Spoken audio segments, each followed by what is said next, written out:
चिंतनाकरता आपण निवडलेला आहे.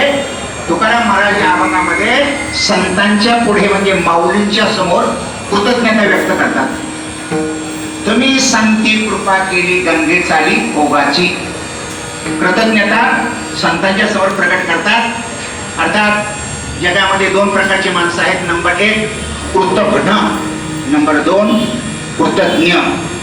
केलेल्या उपकाराची जे जाणीव ठेवत नाही त्याला म्हणतात कृतघ्न, आणि केलेल्या उपकाराची जाणीव ठेवतात त्यांना म्हणतात कृतज्ञ. आपल्या वाङ्मयामध्ये दोन दृष्टांत येतात. हे भस्मासूर आहे ना, भस्मासूर.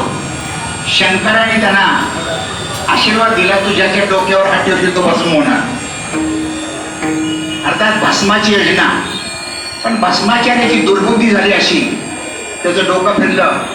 त्याला वाटलं तर शंकराच्या हातात डोक्यावर हात ठेवला ना तर आपल्याला पार्वती प्राप्त होईल. आणि शंकराच्या डोक्यावर तो हात ठेवायला गेला. जेथीची या कृपालाही जे वरू, तेथेची म्हणे बेबिचारू, तरी काय मी भस्मासूर अर्जुन म्हणे. अर्थात नंतर मोहिनी रूप घेतलं, त्याचा भस्म झाला तो भाग वेगळा. पण ज्यानं वर दिला त्याच्या डोक्यावर हात ठेवायला निघाला.